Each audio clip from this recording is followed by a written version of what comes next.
Ayaw pa sanang umuwi ni Fermin sapagkat maaga pa naman.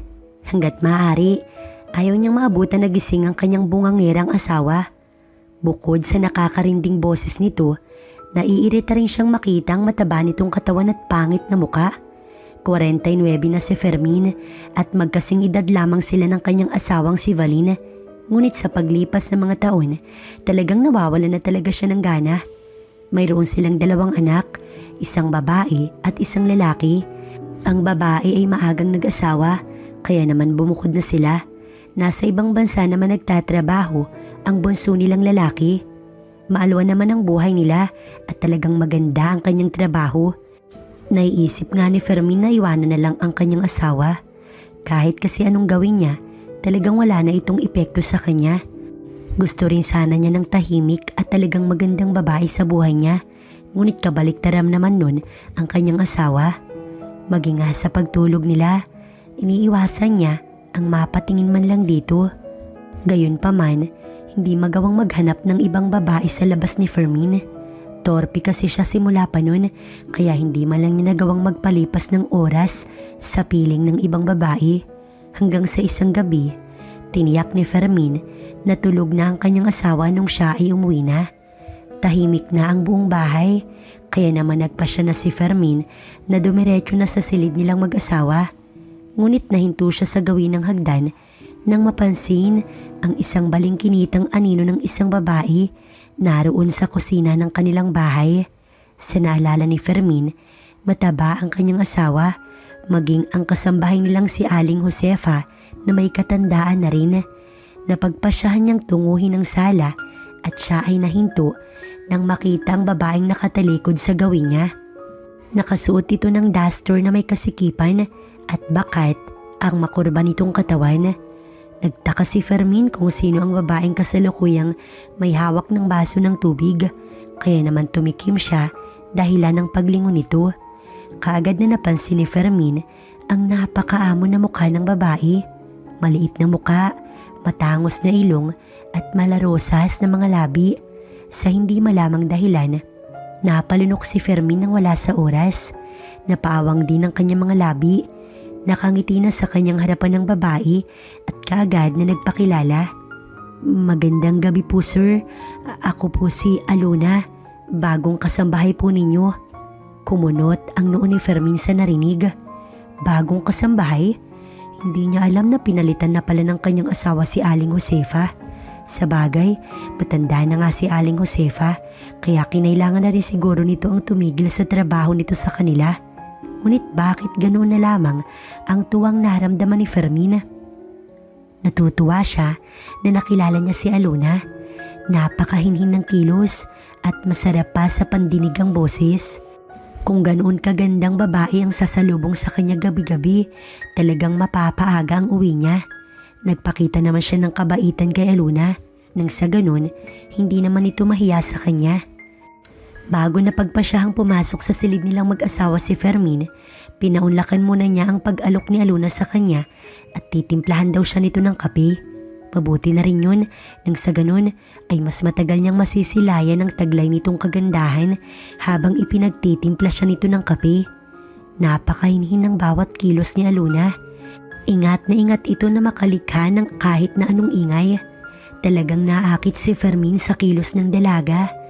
Napalunok si Fermin nang iabot na ni Alona sa kanya ang isang tasang kape. "Magkape ka rin, samahan mo ko." Maging si Fermin ay nagulat sa kanyang sinabi. Hindi niya lubos maisip na magagawa niyang alukin ang isang babae. Siguro ay inisip ni Alona na isang utos ang kanyang pag-alok, kaya naman ito ay pumayag. Kumuha ito ng isa pang tasa, tsaka muling nagtimpla ng kape sa lamesa. Pinanood lamang ito ni Fermin habang humihigop siya ng umuusok pa na kape sa kanyang harapan. Hanggang sa naisipan niyang itanong sa babae kung kakilala ba nito si Aling Josefa. Sinabi naman nito na ito raw ang unang apo ni Aling Josefa. Ito pala ang pumalit sa lola nito, kaya hindi na siya nagtataka kung bakit napakabilis lamang na magtiwala ang kanyang asawa. Sinadya ni Fermin na dahan-dahanin lamang ang pag-inom ng kape, nang sa ganun mas tumagal pa ang paghaharap nila ng babae. Tapos na ito sa pagtitimpla ng kape at kasalukuyan ng nasa kanyang harapan at humihigop na rin ang tinimpla nitong kape. Marami pa sana siyang gustong itanong sa babae, ngunit pinili na lamang ni Fermin na manahimik.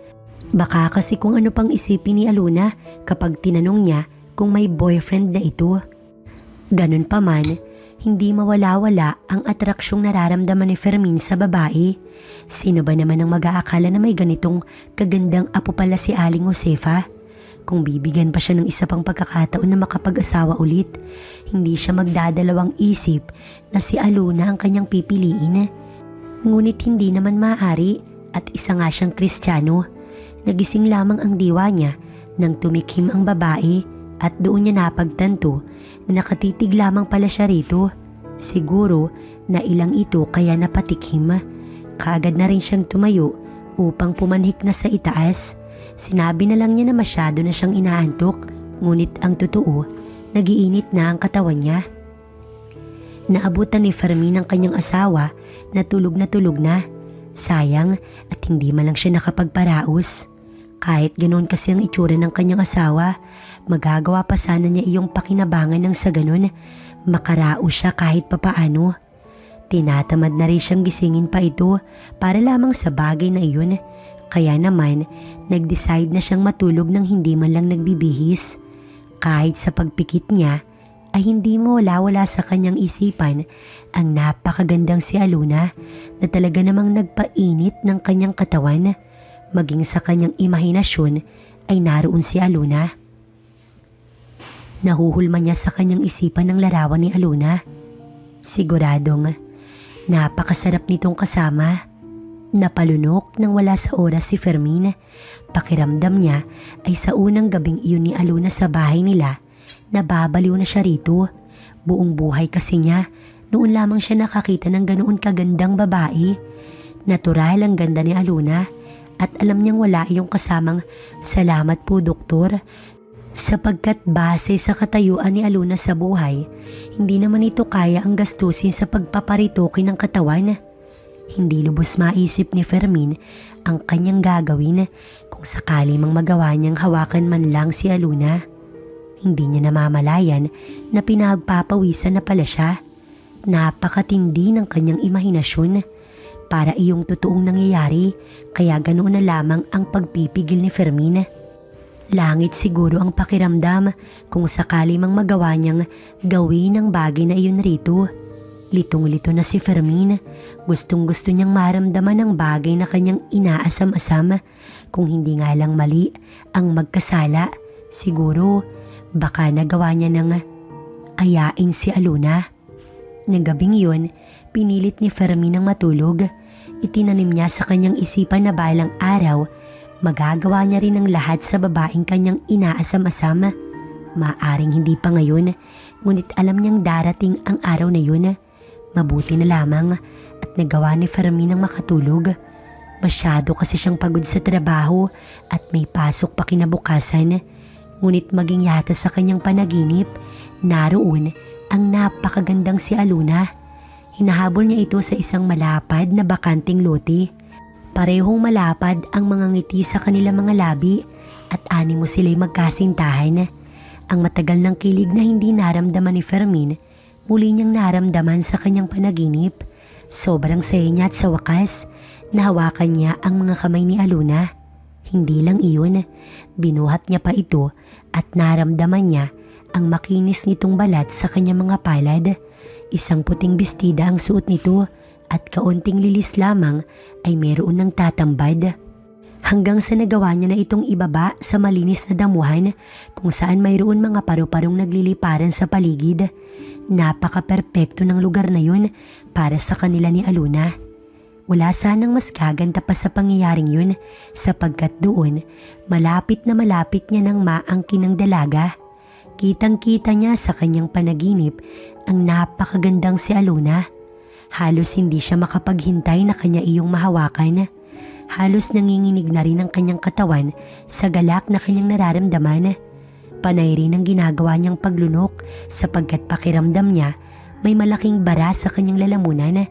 Halos ayaw niyang magising Ngunit naalimpungatan siya nang may marinig na gumising sa kanya. Naputol tuloy ang napakagandang panaginip. Nakita niya ang asawa at sinabi nitong malilate na siya sa trabaho.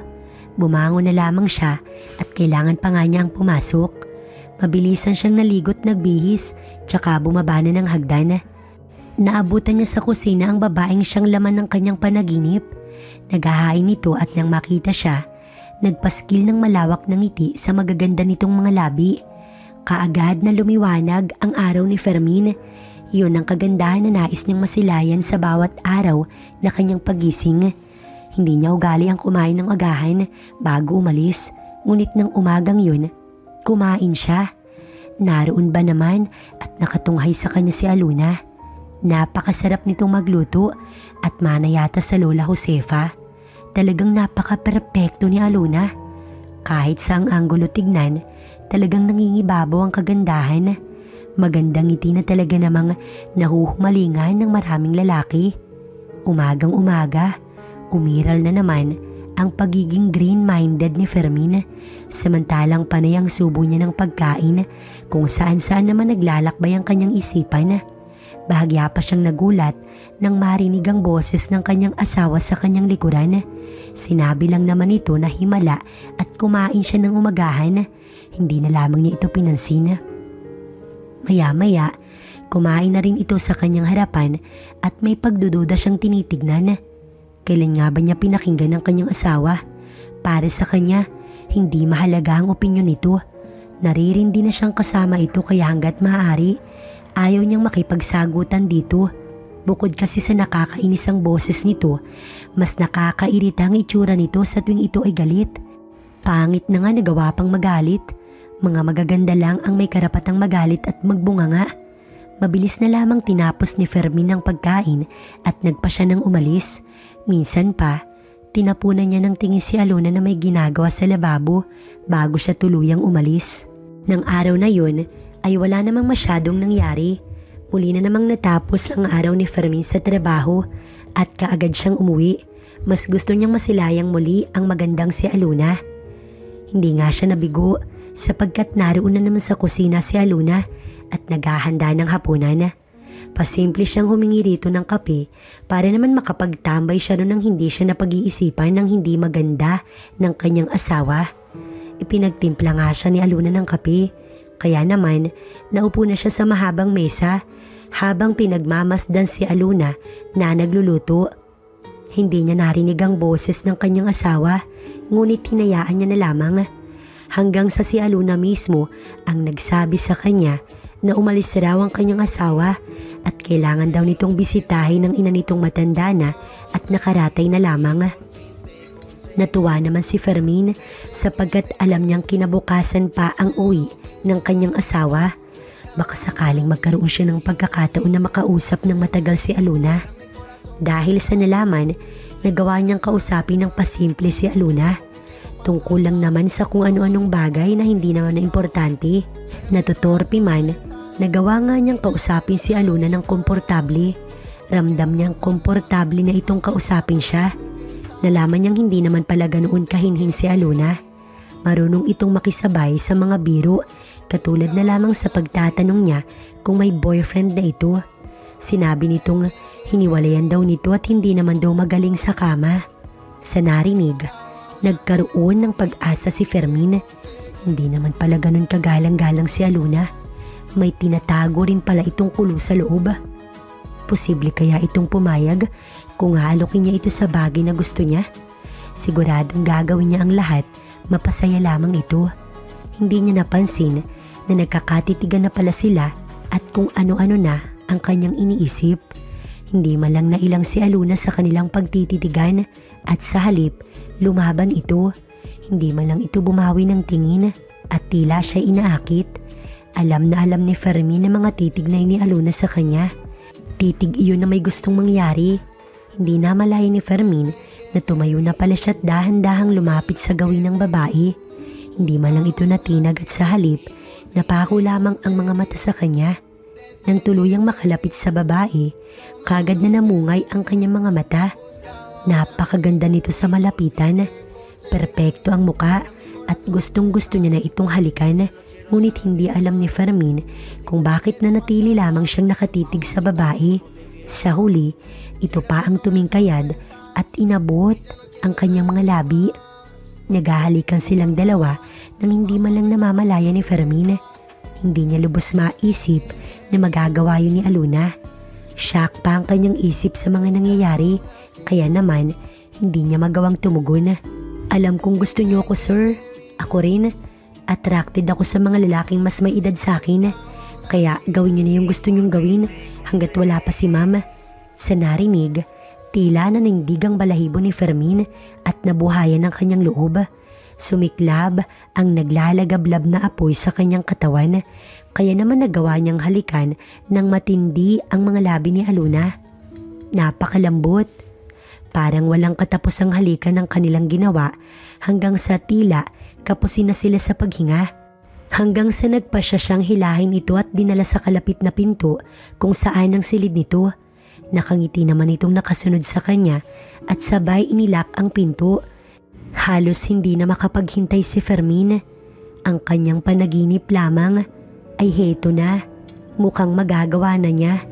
Mararahas na paghinga lamang ang pinapakawalan ni Fermin sa galak na kanyang nararamdaman. Hindi niya inaasahan na ito pa ang magtutulak sa kanya pahiga. Halos ayaw pang maprocess ng utak ni Fermin ang mga nangyayari. Sinimulan niyang halikan sa mga labi si Aluna. Mas ginanahan pa si Fermin nang marinig ang tila na babaliw na si Aluna. Hindi na rin sila nagpatumpik-tumpik pa. Dahil sa parehas na sabik at uhaw, ginawa na nila ang bagay na makapaghahatid sa kanila sa dulo. Ilang sandali pa, kamuntikan ng masira ang kama. Pawisan at talaga namang lupaypay ang kanilang katawan nang sabay nilang marating ang dulo. Walang tutumba sa sayang yun na halos ayaw pa nilang maghiwalay at kapwa ninanamnam ang pangyayaring iyon. Hindi magawang makatulog ni Fermin pagkatapos ng mga nangyari sa kanila ni Aluna. Ilang oras nang lumipas, ngunit hindi pa rin siya makapaniwala na nagawa nga nilang gawin ang bagay na iyon. Hindi niya maipaliwanag ang sayang kanyang nararamdaman na mga panahon na kasama niya si Aluna. Napalingon siya sa mahimbing nitong pagtulog sa kanyang tabi. Tama nga siya at hindi umuwi ang kanyang asawa ng gabing yun. Kaya naman pagkatapos ng nangyari sa kanila ni Aluna, hindi na siya nag-abala pang lumabas ng silid. Masyadong napagod si Aluna, kaya ganoon na lamang kahimbing ang tulog. Habang si Fermin naroon at nakatitig sa maganda nitong muka na bahagyang nakatagilid sa gawin niya. Gustong magdiwang ni Fermin sapagkat sa dinami-dami ng lalaki sa mundo, siya ang pinagpala at nagawa niyang gawin ang kanyang pinapangarap. Artistahin lang naman ang dating ni Aluna at hindi mababakasan ng kahirapan ng balat. Dahil sa mga iniisip ni Fermin, hindi niya inaasahan na muli siyang makakaramdam ng init, lalo pa nang matitigan si Aluna. Hindi na siya nag-aksaya ng panahon at kaagad na niyang sinunggaban ng halik si Aluna. Hinayaan naman siya ni Aluna. Wala silang pakialam sa paligid. Ang tanging mahalaga ng mga oras na yun ay ang ginagawa nila, ang kanilang nararamdaman. Marahas na paghinga lamang ang naririnig ni Fermin hanggang sa pareho na namang tagatak ang pawis nila ni Aluna.